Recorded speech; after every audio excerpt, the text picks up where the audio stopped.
Ibig sabihin, nakatuon din tayo sa kung ano ang iniinda ng tao.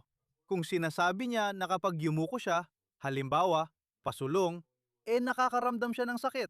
Tinitingnan natin kung paano nangyayari ang pagyuko na yon. Halimbawa, pwede rin nating tingnan dito mismo. Ibig sabihin, kapag iniiyuko natin ang ulo, minsan lumilihis ito sa gilid. Kaya pwede nating alamin kung bakit nangyayari ito. Habang gumagalaw, ang ulo ay umaabante ng simetriko sa una, tapos lumilihis sa gilid. Maaring magkaiba ang haba ng mga kalamnan, mga extensor, maaring magkaiba rin ang paggalaw ng ilang mga kasukasuan. Malalaman at tutukuyin natin ito habang ginagamot. Maaring magkaiba ang pag-unat ng itaas na kalamnan, pero pareho lang ang galaw. Sa pagpapatuloy ng galaw, bahagyang yuko lang ng ulo sa gilid para magpatuloy ang kilos. Lalo na kung ito ang nagpapabahala sa tao, dito tayo magbabase habang ginagamot na. Kaya habang nakahiga sa tagiliran, nagkakaroon tayo ng sabay-sabay na access sa grupo ng mga kalamnan na nasa pagitan ng shoulder blade at gulugod. Dito, maganda nating magagawang imasahe ang ibabang bahagi ng trapezius, gitnang bahagi ng trapezius, itaas na bahagi ng kalamnan ng trapezius at ang rhomboid na kalamnan. Magtrabaho tayo sa pagpapataas ng paggalaw ng shoulder blade, pati na rin ang pag-apekto sa mga kasukasuan sa pagitan ng tadyang at gulugod at dagdagan ang paggalaw ng mga tadyang kaugnay ng gulugod. Pero ang pinakamahalaga, dito sa posisyong ito, napakaganda. Maari nating imasahe ang grupong ito ng kalamnan sa gilid ng leeg, simula sa trapezius, mula sa lahat ng panig. Maari nating imasahe ang trapezius na kalamnan. Narito ang spine ng shoulder blade dito mismo. Simula rito, dito sa ilalim ng trapezius na kalamnan. Dito matatagpuan ang infraspinatus na kalamnan. Kung halimbawa, may problema ang isang tao sa balikat, maaari rin nating imasahe ang infraspinatus na kalamnan sa posisyong ito. Pati na rin ang supraspinatus na kalamnan. Ang supraspinatus, pagkatapos nito, ay ang mismong leeg. Napakagandang access ito sa mga kalamnan ng leeg. Dito sa itaas ay ang trapezius na kalamnan, at ang pinakaitaas na layer na ito ay tumutulong din sa pag-stabilize ng leeg at sa pagpapanatili ng posisyon ng leeg at ulo. Sa ilalim nito ay naroon na ang mas malalim na layer. Ibig sabihin, kung kailangan natin na medyo nakaunat ang mga kalamnan, kung tayo ay mag-stretch. Halimbawa, kung gagamit tayo ng fascial na technique, maraming paraan. Pwede rin nating ibaba ang ulo ng ganito. Kung kailangan naman natin, halimbawa, trabahuhin ang mga kalamnan, alisin ang mga trigger points, o kailangan nating abutin ang mas malalalim na bahagi ng kalamnan. Ibig sabihin, mas mainam magsimula hindi sa posisyon na nakaunat ang mga kalamnan, kundi sa ganitong posisyon. Mas mainam dito na ilagay ang kamay sa ilalim ng ulo sa ganitong paraan kapag tuwid ito.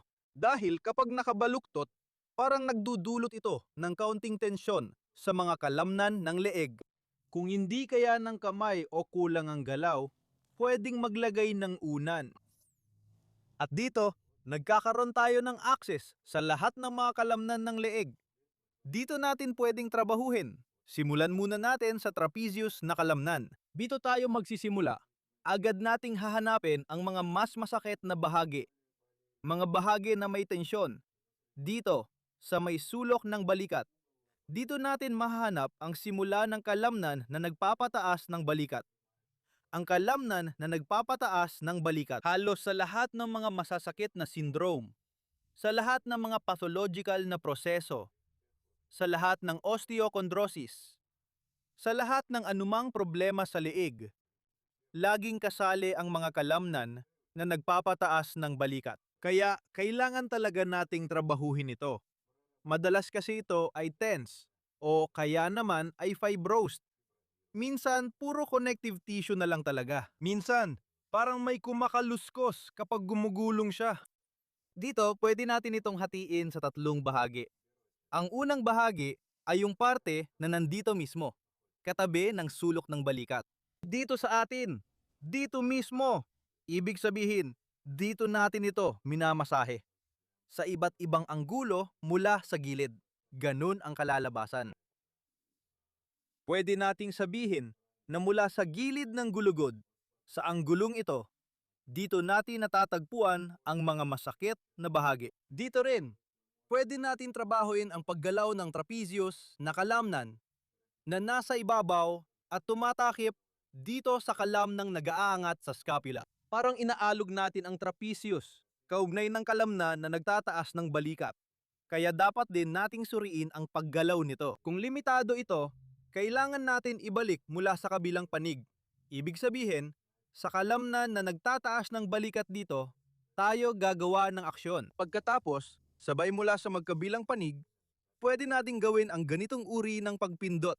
Kung may trigger point, pindutin natin at pwedeng hawakan sandali basta kayang tiisin. Mula sa itaas din, sa iba't ibang anggulo.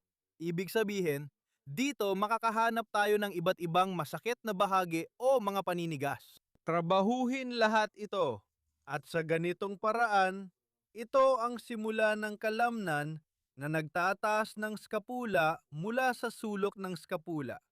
Ayan, tayo eh. Sabay din nating dinidiagnose at tinatrabaho. Itong gitnang bahagi na ito, lahat ito ay narito. Kailangan mong isaalang-alang na nasa ilalim ng trapezius ang gitnang bahagi. Madalas, itong nagkakaroon ng kaunting fibrosis din. Hinahanap at tinatrabaho mo ang mga lugar ng sakit dito. At ang itaas na bahagi, ito yung bahagi na dito sa atin, nakakabit sa apat na itaas na bertebra. Ibig sabihin, kadalasan mas manipis ito. Pero doon, may masakit din. Pero dito, lahat ito at malapit lang. Nandito na ito malapit sa mga scalene na kalamnan. At sa likod, ito na yung ibang bahagi ng mga extensor ng leeg. Ito yung semispinalis na kalamnan, splenius na kalamnan, tapos yung mismong trapezius na kalamnan. Kung kailangan nating i-relax ito sa kahit anong paraan, alisin ang tensyon o paninikip dito. Pwede tayong gumamit ng kahit ano para makatulong sa atin.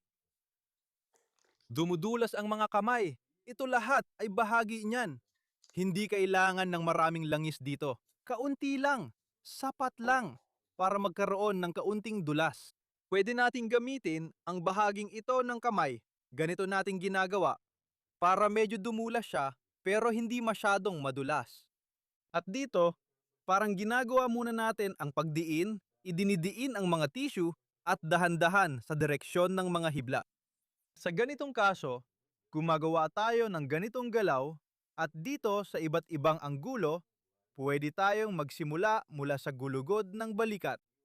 Ganito ang galaw na ginagawa natin. Ibig sabihin, sabay nating minamasahe ang fascia, pati na rin ang mismong trapezius, at sabay din nating naapektuhan ang bahagi kung saan ang fascia ng trapezius ay katabi ng fascia ng kalamnan na nagpapataas ng balikat sa kahabaan ng gulugod ng balikat. Ayan, ibig sabihin, itong bahagi na ito, sabay-sabay, pati na rin sa ilalim ng trapezius. Dito matatagpuan ang supraspinatus na kalamnan. At dito, nagkakaroon ng mga bahagi na may tensyon, mga trigger point, sa ganitong anggulo. Dito, tapos, sa trapezius na kalamnan, ay parang mula sa harap ng kaunti ang epekto natin. Dito, tapos, itong bahagi na ito rin, ito.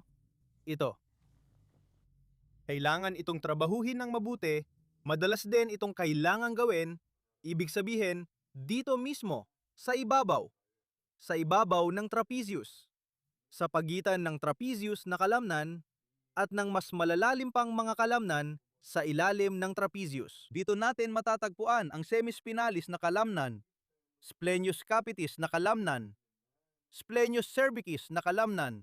Ibig sabihin, sa pagitan ng mga kalamnan na ito, madalas din na may mga bahagi ng pagigting at paninikip dito. Kaya mahalaga, hindi lang hanapin ang masakit na bahagi sa mismong mga kalamnan, kundi pati na rin sa pagitan ng mga kalamnan.